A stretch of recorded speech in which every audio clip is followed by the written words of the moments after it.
Seguimos en el Real Centro Universitario María Cristina, sede de los cursos de verano de la Universidad Complutense de Madrid. En esta ocasión hemos invitado a su director, don Manuel Álvarez Junco, para hablar de las relaciones de la sociedad y el humor. Él, que es un especialista en humor gráfico, ¿no? Efectivamente.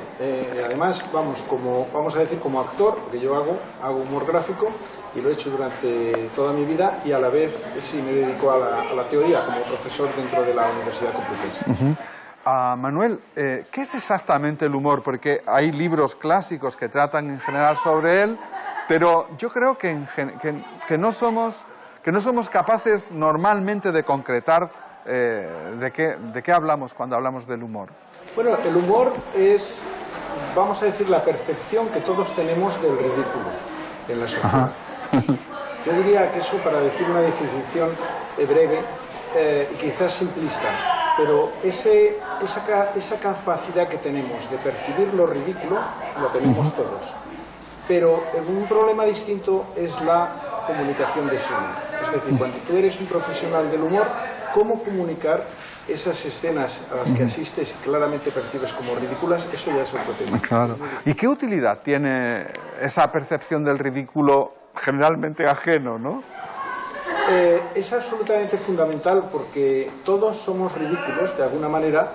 Todo el mundo lo hemos montado con una serie de esquemas y de sistemas absolutamente necesarios, formales. Nosotros, para abarcar el mundo, para realmente vivir, necesitamos formas, necesitamos establecer todo lo que es un sistema.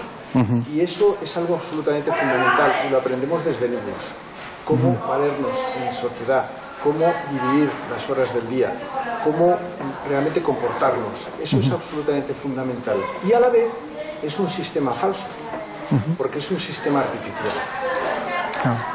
Y el humor es la contrapartida. Necesitamos escapes.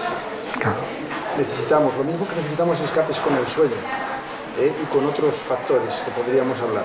Pero por eso es algo esencial. El humor se convierte en algo que necesitamos vitalmente. Es decir, cómo escapar a esa presión que nosotros mismos hemos realizado al establecer esas formas para relacionarnos, para hablar.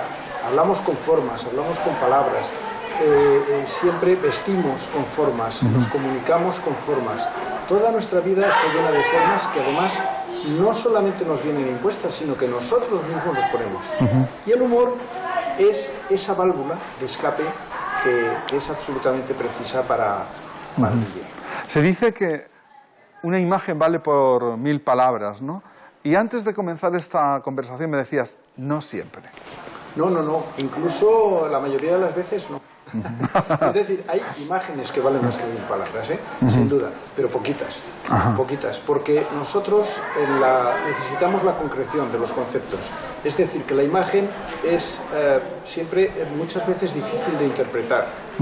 Pero nosotros, para concretar, utilizamos la palabra. La palabra nos expresa conceptos de una manera directa. Por tanto, cuando la imagen nos vale perfectamente para describir algo de manera mucho más universal, pero de manera local nos vale mucho más la palabra. Nosotros, cuando decimos las cosas claras, es mucho más sencillo que cuando ponemos imágenes. Eso normalmente. Quiere decirse que la palabra necesita un código, es decir, tiene que ser comprensible. Yo, si hablo en chino o hablo en árabe, pues si la gente no sabe chino o árabe, pues entonces no me entiende. Por lo tanto, la palabra no vale de nada ahí, le vale más la imagen. Pero si nosotros estamos hablando con un mismo código de lenguaje, la palabra dice las cosas clarísimas. Otra cosa es que la imagen tiene también un poder universal, a veces, si uno la sabe realmente comunicar bien, y sobre todo a veces hay imágenes absolutamente expresivas. Hay a veces fotografías o dibujos que nos llenan absolutamente. El humor gráfico, sobre el humor gráfico no se ha pensado demasiado, no se ha hecho filosofía. Sobre el humor sí, hablábamos también antes de comenzar nuestra conversación de Henri Bergson, de Freud, etcétera. Pero en el caso del humor gráfico, yo creo que uno de los pocos libros que hay sobre él, escrito a fondo, pensando, a fondo, es el que tienes ahí, ¿no?, en tu mano. Exactamente. Una cosa que a mí me sorprendió, porque además el humor gráfico es muy conocido. Todo el mundo sabe lo que es el humor gráfico, todo el mundo lo disfruta, incluso a través de los periódicos, no digamos ahora a través de las memes o de todas nuestras comunicaciones a través de imagen.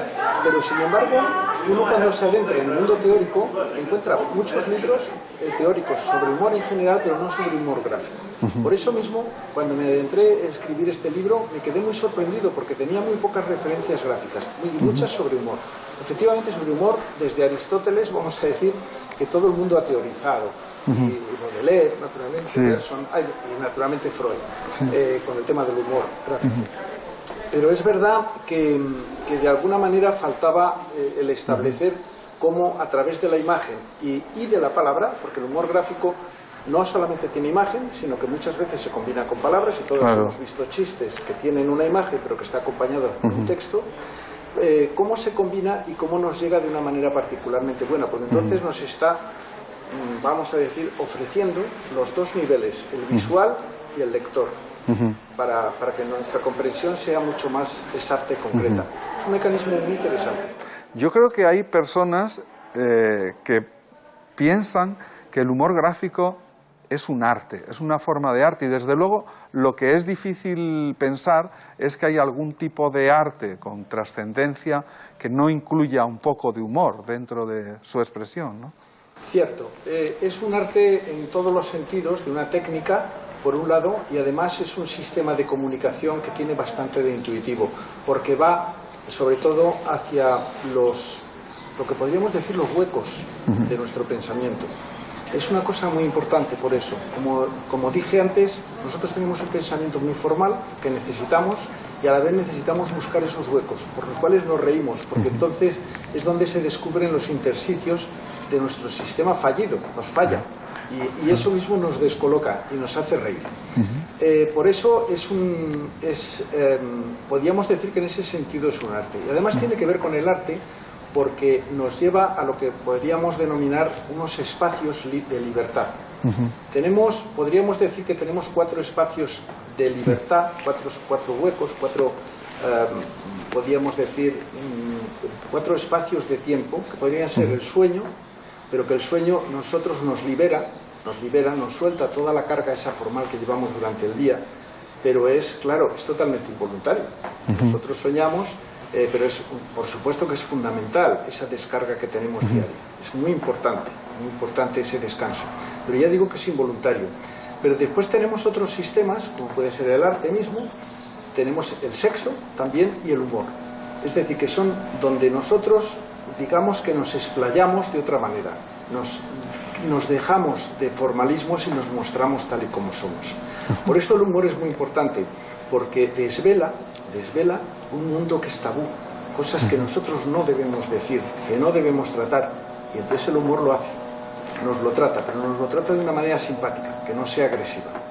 Hablemos de alguno de tus dibujos. Yo he visto los de este libro fantástico, se llama El espejo y el martillo, y realmente te hacen pensar, ¿no?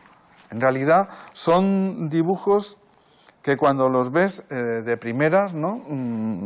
Dices, ¿qué pasa aquí? ¿No? ¿Esa es la intención, quizá? Sí, claro. Yo lo que pretendo con los dibujos, que por cierto, los míos son estrictamente visuales, no utilizo palabras, justamente lo que pretendo es un choque, es decir, una imagen que te llame extraordinariamente la atención porque es imposible, por un lado, y a la vez que te lleve a otro punto, a una reflexión. Efectivamente, al ser dibujos visuales, obviamente es una contradicción explicarlos, y además no hay cosa peor que explicar un chiste. Pero yo, de alguna manera, también digo esto, es decir, yo provoco una reacción visual donde, de alguna manera, por medio de un juego de significación, pongo algo que hay algo que nos sorprende. Como en cualquier chiste, descubres un poco el hueco y te hace inmediatamente establecer una reflexión. ¿Qué pasa aquí? Evidentemente viene una segunda parte, que tienes que ofrecer además una salida. Yo creo que no son dibujos para reír, pero sí son dibujos para sonreír. Pues ha sido un verdadero placer contar contigo estos minutos en la aventura del saber. Esperamos volver a contar contigo, si es posible, a lo largo del curso y que nos vengas a contar diferentes historias, actividades en las que estés inmerso. Gracias. Absolutamente encantado. Muchísimas gracias.